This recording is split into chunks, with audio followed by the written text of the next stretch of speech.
नमस्कार देवियों, सज्जनों, सर्वप्रिय छात्रों, आप सबका हार्दिक स्वागत है शिक्षा पॉइंट पर। डायरेक्टरेट ऑफ एजुकेशन मूल्यांकन कार्य पत्रक 3 नवमीं कक्षा, इसमें एक छोटा सा गद्यांश दिया गया है और गद्यांश के बारे में मैं आप सबको ये चीज़ समझ लेनी चाहिए कि गद्यांशों में जो निहित भाव होते हैं उन भावों को समझना और उन भावों से प्रेरित होना ये बहुत आवश्यक है। जो भी पाठ्य सामग्री हमारे सामने आती है उसमें जो निहित भाव होता है उसको समझना, हृदयंगम करना और प्रेरित होते रहना बड़ा आवश्यक है। देखिए, मूल्यांकन आकलन कार्य पत्रक 3 है ये नवमीं कक्षा की, जिसमें एक गद्यांश है और गद्यांश पर आधारित बहुवैकल्पिक प्रश्न पूछे गए हैं, जिनको सही 4 ABCD में से 4 में से कोई एक विकल्प को, उसके सामने गोले बने हुए हैं, जो उचित विकल्प है उसको पेन या पेंसिल से भरना है। देखिए, हमें ज़रा सी असफलता मिलती है और हम घबरा जाते हैं, जबकि जीवन में हमेशा चुनौतियाँ मिलती रहती हैं। चुनौतियाँ मिलती रहती हैं ना, चैलेंजेस मिलते रहते हैं। उनका सामना करने से ही जीवन की सार्थकता है। पल प्रतिपल किसी भी व्यक्ति का जीवन संघर्षमय होता है।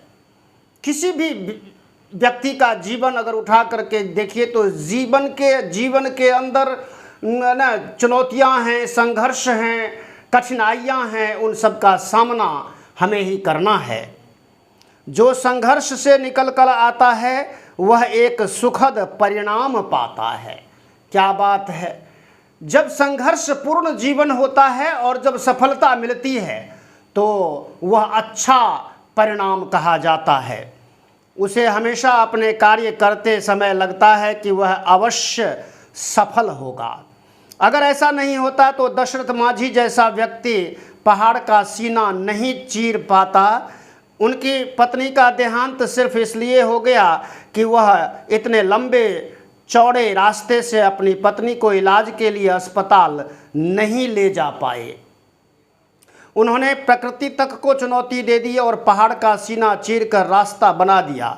जब तक व्यक्ति खुद पर विश्वास नहीं करेगा तब तक वह व्यक्ति सकारात्मक परिणाम नहीं दे सकता। जिस दिन हम कांटों के बीच चलना सीख जाएंगे उसी दिन हमें यह एहसास होने लगेगा कि ज़िंदगी का असली रास्ता तो यही है, कांटों भरे रास्ते।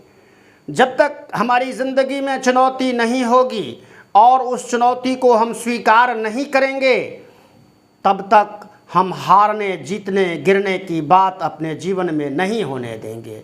तब तक हम जीतने, उठने के भाव अपने अंदर नहीं ला पाएंगे। दशरथ माझी का उदाहरण दिया है मुख्य रूप से।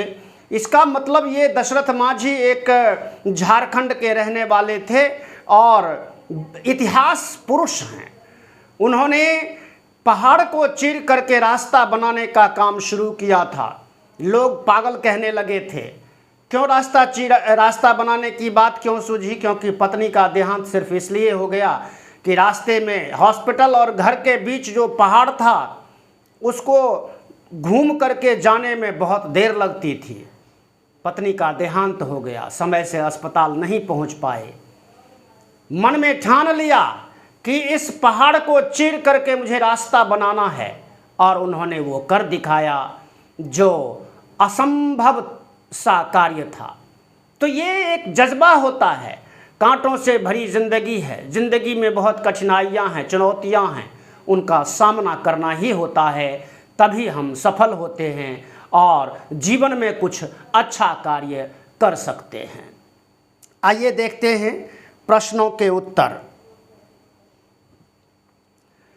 पहला प्रश्न है, पहाड़ का सीना चीरकर रास्ता किसने बनाया? दशरथ माझी। पहले का सही उत्तर है ए, दशरथ माझी। दूसरा है, सकारात्मक परिणाम देने के लिए व्यक्ति को क्या करना होगा? दूसरे का सही उत्तर सी है, खुद पर विश्वास करना होगा। तीसरा प्रश्न है, एक दशरथ माझी की पत्नी का देहांत किस कारण हो गया? तो इसका सही विकल्प है रास्ता ना होने से। ए, तीसरे का ए सही विकल्प है। चौथा प्रश्न है, हम किससे घबरा जाते हैं?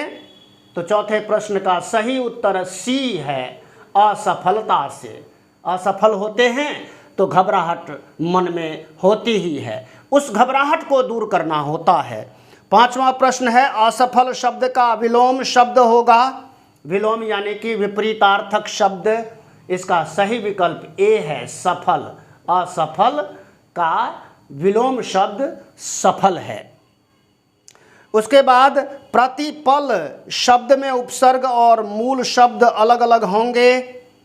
ए सही विकल्प है, प्रति उपसर्ग है और पल मूल शब्द है।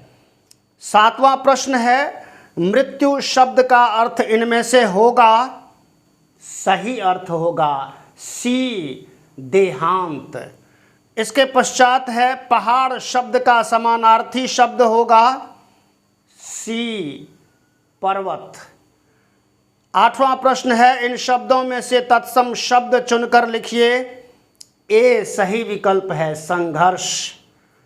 उसके बाद लास्ट अंतिम प्रश्न है, मानव और मनुष्य शब्द किस शब्द का पर्यायवाची है?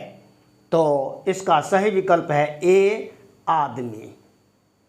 तो ये सारे विकल्प, सभी प्रश्नों के उत्तर आपके डिस्क्रिप्शन आपकी सुविधा के लिए डिस्क्रिप्शन बॉक्स में भी डाले जाएंगे। वहाँ से आप नोट कर सकते हैं, अपने ग्रुप पर भेज सकते हैं। धन्यवाद। चैनल को सब्सक्राइब कीजिए, लाइक शेयर कमेंट कीजिए। जय हिंद, जय भारत, जय भारती।